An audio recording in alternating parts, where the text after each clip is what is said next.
Ребятушки, hello, как говорится, приветствуем вас. Поднялись. Приветствуем вас на выставке Comvex 2024. Как пишут, это главная выставка коммерческого транспорта и технологий. Несколько интересных фактов. 200 тысяч квадратных метров выставочной площади, 500 плюс участников из 14 стран мира, а также в этом году в этой выставке принимают участие экспоненты из 6 стран. Это Беларусь, Иран, Китай, Турция, Россия и Узбекистан. Народу, как видите, очень много. Многие из них, конечно, приехали сюда на автомобиле, некоторые на поезде, но некоторые поступили по-умному. Прямые рейсы, а также удобные рейсы с пересадками однозначно рекомендуем. Ну а, ребятки, перед тем, как спустимся вниз и начнем, собственно, обзор, хочется выразить респект вот этому человеку, который в 21 раз не пожалел свои колени и поднялся с нами снова наверх. Как вас зовут? Сергей. Сергей, очень приятно. Где мы сейчас находимся? На асфальтосмесительной установке. Она делает что? Она производит асфальт. Короче, если вам нужна асфальтосмесительная установка, это к вам. Да. Ладно, ребятки, все, обзор, поехали. Чего такое? Я добрался до выставки Крокус Экспо. Меня сюда пригласил Ким, канал 808. Обзор, поехали.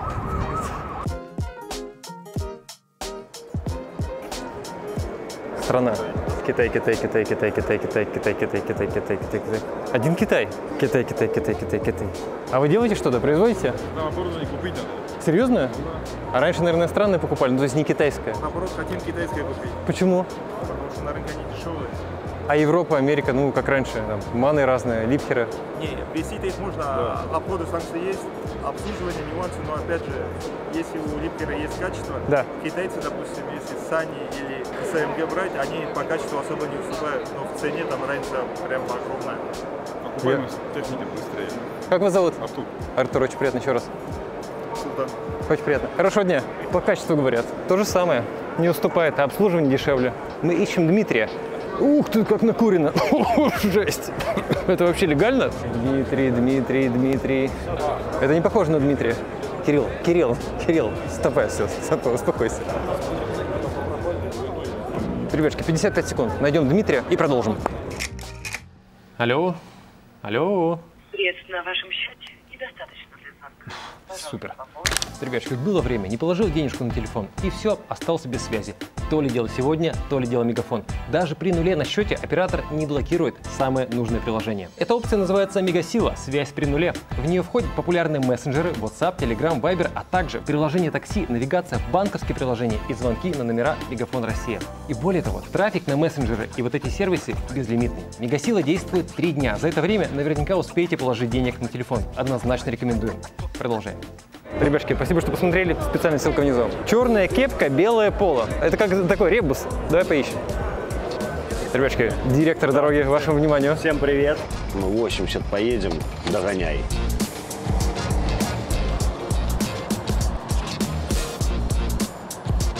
Какие новости? Что показывают? Так как я вожу технику, и спецтехнику, и тягачи, и экскаваторы, и бульдозеры, и автовышки, особо никто не удивил. Если только там пару бульдозеров своими габаритами. Глянем что-нибудь перед МАЗом? Да, Есть что посмотреть? конечно. Вот, кроме МАЗа интересно? Есть тут пару моментов. Например, мне понравился сцепка КамАЗа. Так, КамАЗ, интересно. Ух, тут строго как все. Кирилл, расскажите вообще, что происходит в мире грузовой техники, спецтехники? Мы просто далеки от этого, а вы вот в теме. Ну, судя, вы же тоже по дорогам ездите общего пользования. Ага. Фавы, фотоны, вот, шакманы. Китай здесь. Помнишь, да, в наше время такое было, то что, это Китай. Сейчас уже это не тот Китай. Китай выходит на такой уровень, он может делать так, как и для себя, так и на экспорт. А для себя они делают хорошо. Конечно. Много Китая катается на машинах, например, на тягачах. Это Volvo, но только не Volvo написано. Просто копия. Но они на них не выезжают за территорию Китая. Взяли Volvo, купили в Европе, в Швеции, разобрали. Разобрали на своем заводе. Ctrl-C, Ctrl-V. Все то же самое. Да, Ctrl-C, Ctrl-V. И все. И только написали не Volvo, а Lovol или что-нибудь еще. Здрасте. Здрасте. А может быть это селфи быстрый? Да. Я сыну пошлю. Вот, Шакман X6000. Да. Это что-то уже известное? Урал, Восток, Китай уже все, да, ездят. А почему нет? Я бы на такой машине поездил. Теперь главный вопрос. Вот мы в процессе покупки нового автомобиля. У нас есть КамАЗ, МАЗ, БУ, рынок, Volvo, Scania. Лично для себя я бы, наверное, нового китайца посмотрел бы. А КамАЗ?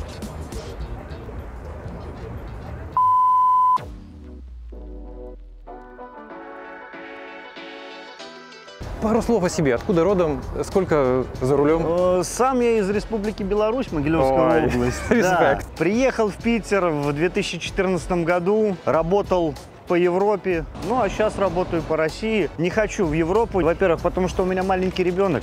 Я в основном езжу 5-6 дней, и я домой. Вот это на месяц, вот эти путешествия, ну это уже не для меня. А сейчас есть такие варианты, что из России возят в Европу. Да есть, конечно, Всё все есть. возят, конечно. Все возят. Конечно, все возят. Ну, всем же нужно зарабатывать. Синьцзюань. Синюань. Синюань. Доводилось машину ремонтировать в пути свою, вернее, ну вот на которой ехал?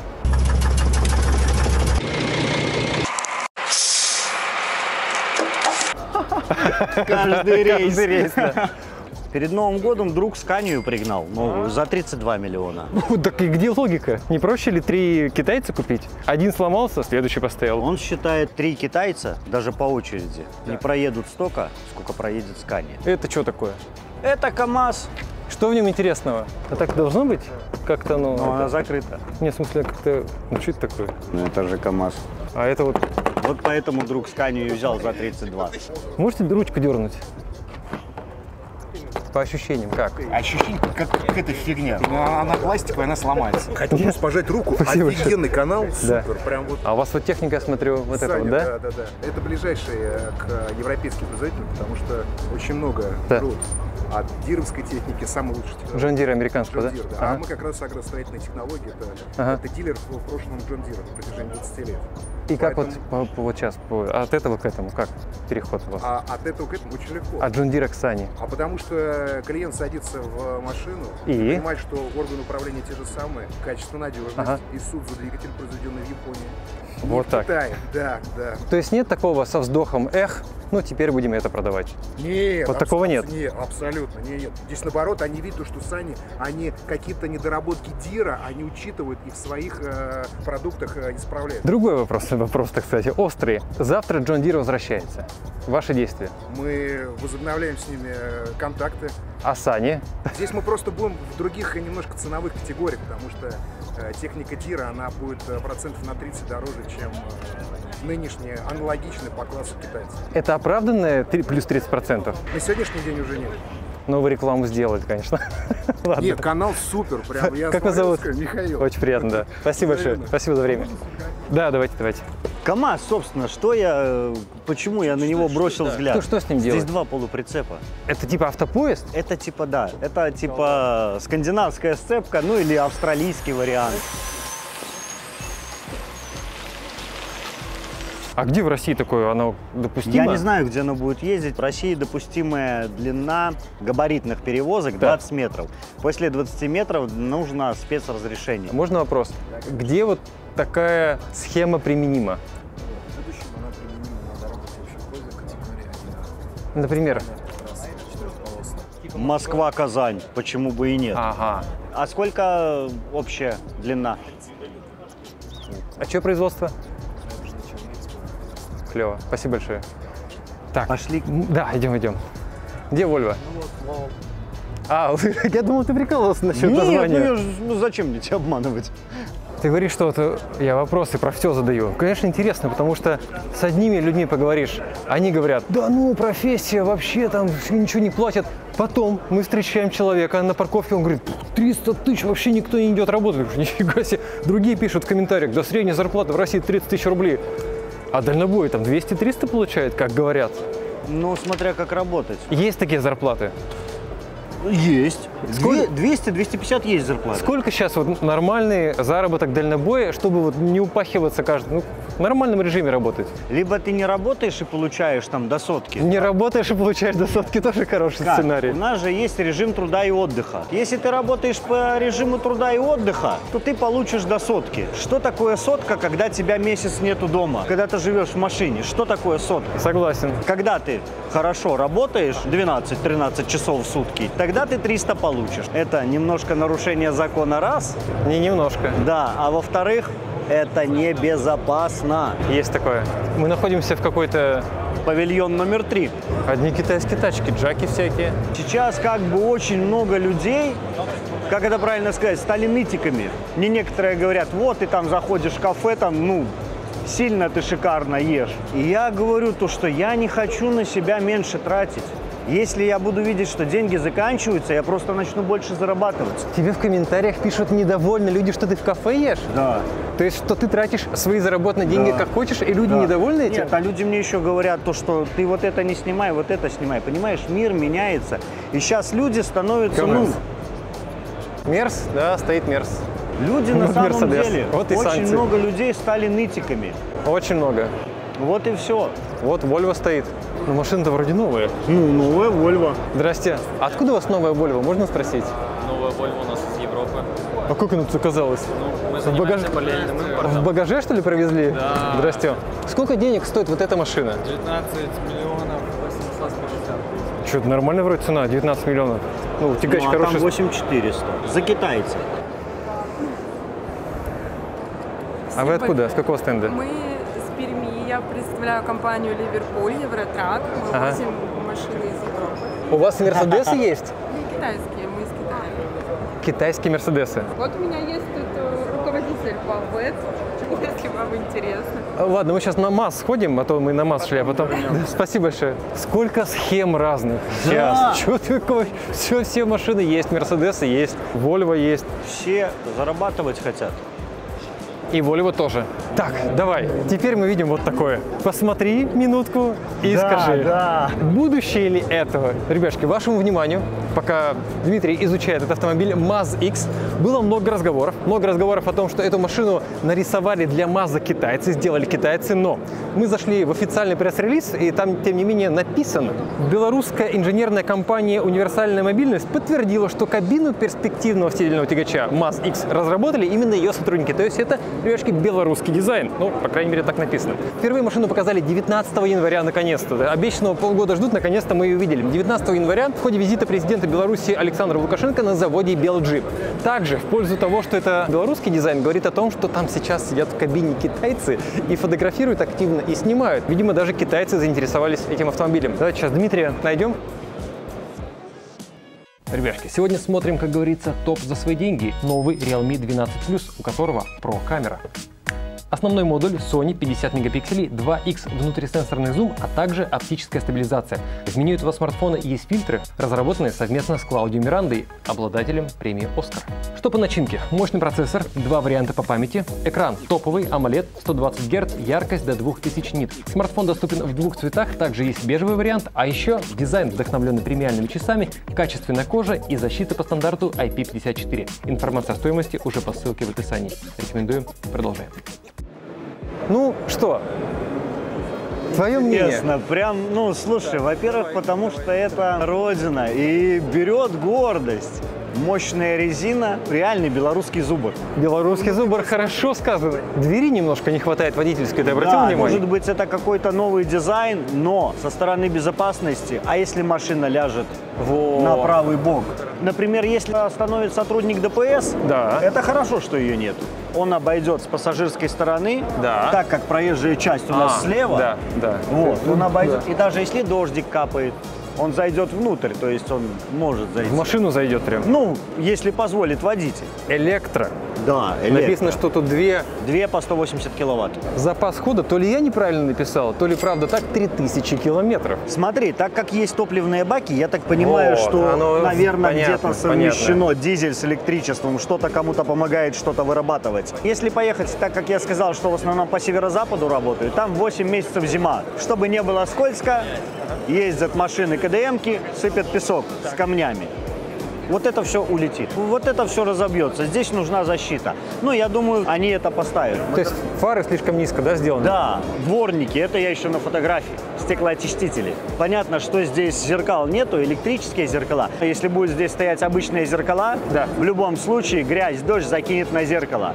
Когда дворники стеклоочистители работают в левую сторону, водитель может протереть левое зеркало на ходу или на светофоре. Они же, наверное, консультировались как-то с водителями. Здрасте. Спроси, я вам расскажу. Вы все знаете? Здрасте. Ким? Очень приятно. Андрей. Запас хода 3000 километров. Да, но у нас же гибрид, у нас баки топливные, Да. двигатели работают в генераторном режиме. Есть еще дополнительный буферный накопитель, который является, скажем, дополнительным источником для экстремальных условий. Трогание, ускорение, подъем. За счет аэродинамики у нас коэффициент водного сопротивления 0,4, 0,42. То есть любой классический тягач, условно говоря, такой кабины, это 0,52. Это экономия топлива. Это экономия топлива, коэффициент водного сопротивления, коэффициент качения колеса. Очень важно. У нас односкатная шнуровка, коэффициент меньше, значит, тоже меньше расход топлива. Рекуперация энергии. Нажимаем на тормоз, тормозим, собираем энергию, катимся с горки, собираем энергию. Маленький, но тоже плюс. Вот у Дмитрия возник вопрос по поводу низкого расположения. Во-первых, сейчас это требование активной безопасности. Нельзя сертифицировать тягач современный с более высоким полом. Почему? Потому что если вдруг происходит авария на дорогах, Так. в нее под колесо заезжает легковой автомобиль. Теперь вот это требование обязательно. А, вот так теперь. Да. Если мы смотрим на автобусы междугородние, да, они же такие давно, и у них даже еще ниже клиренс. И вопросов никаких никогда не возникает. И мы говорим, хорошо, давайте мы поднимем вверх кабину. Подняли. Знаете, сколько самая основная болезнь водителей, дальнобойщиков? Позвоночник. Когда они залезают вверх по ступенькам, они повреждают позвоночник, либо коленные суставы. Это профессиональная болезнь. Это можно зайти в интернет, и там это все статистика изложена именно профессиональной болезни дальнобойщиков. А представляете, здесь насколько это удобно? Конечно. Но другой момент. Вот вы видели там вот линейки китайских производителей? Китай. Один Китай. Так. Как можно противостоять, если не предъявить абсолютно новое решение? Конечно. Вот это классный подход. Никак. У нас единственный шанс не потерять свою промышленность, свою компетенцию, рабочие места, это на самом деле быть впереди. Мы должны быть по уровню техническому рядышком, а иногда опережать мировые бренды, но находиться впереди по техническим решениям азиатов и находиться ближе к цене по азиатским. Тогда у нас есть шанс. По-другому шанса никакого нет. Можно я быстро два вопроса дам? Значит, во-первых, почему дверь одна? Когда мы делаем общую компоновку, мы должны исходить из того, что в автомобиле должен комфортно сесть водитель и пассажир. В нашей компоновке, нашей посадке, да, нам легко обеспечить именно такую посадку. Раз. Второе.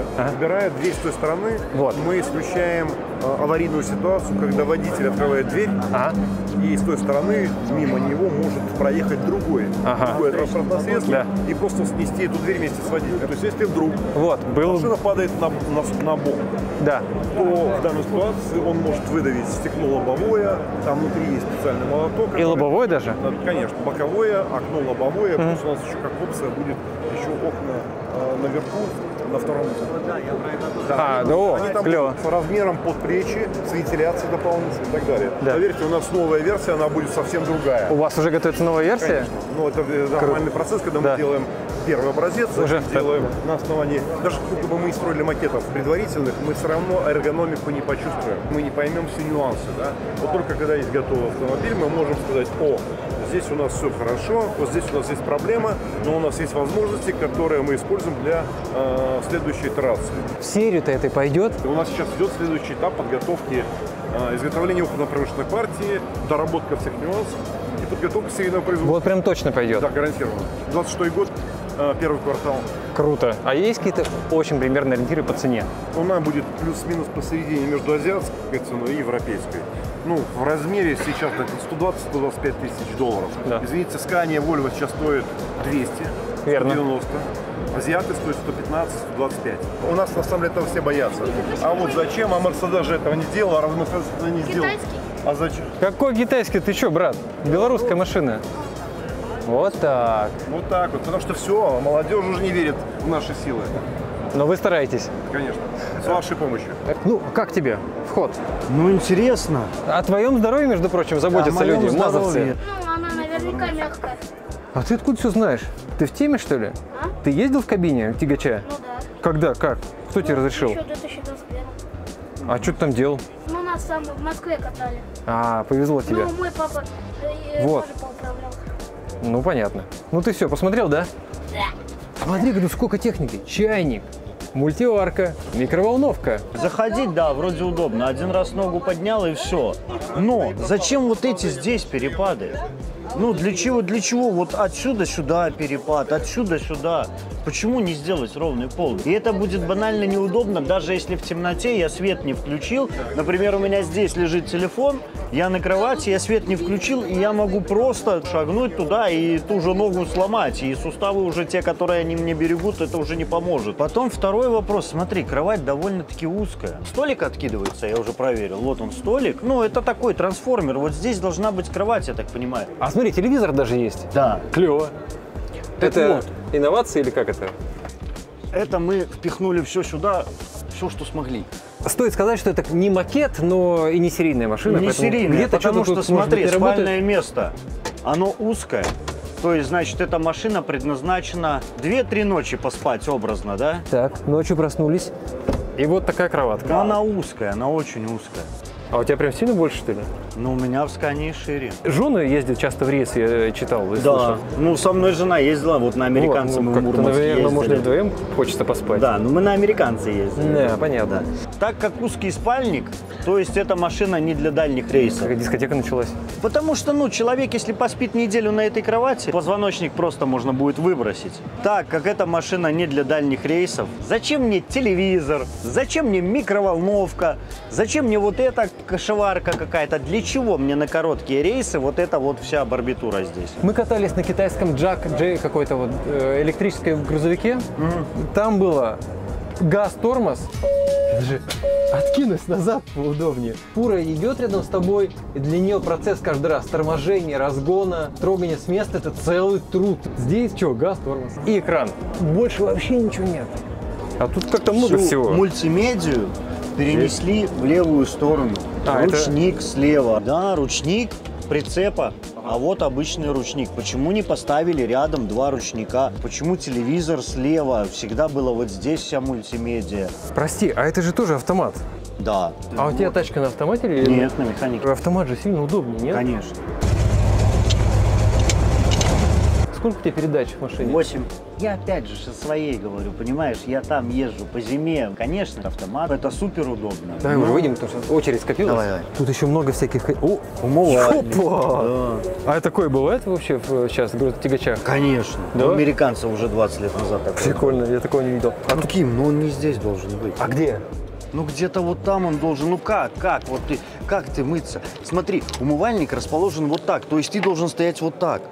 Чтобы тебе помыться, ну я говорю, как оно есть, не то, что они там мои земляки или что, но они напихали сюда много лишнего. Холодильник. Холодильник. Короче, ты скажи, пожалуйста, есть ли в этой машине что-то, что тебя прям вот заинтересовало или вдохновило даже? Внешний вид. Внешний вид. Интересный. Ни у кого мы такого не видели. Интересный, да, и это будущее. По внешнему виду выбирают сейчас автомобили там, руководители компании или Ну, водители? я не знаю, как руководители компании, но я на эту тему ведусь. Это вот, ну, реально белорусский зубр. Это крутая тачка. Это не будущее, это уже завтрашнее настоящее. В ближайшее время. Можно сказать так, да. Ребятки, однозначно белорусам привет, зачет. Получилось интересно. Теперь осталось довести до серии, учесть все недостатки, доработать, и будет то, что нужно. И ценник сохранить, да? Да, а также, если хотите, запас хода 3000 километров, из Питера до Мурманска плюс-минус столько же. Давайте, я его на тест возьму. Ребятки, директор дороги, ссылочка внизу. Спасибо большое за уделенное время. Спасибо, Ким. Ждем комментарий, это самое важное. Увидимся, пока. Можно с вами с ребенком сфотографировать? Давайте.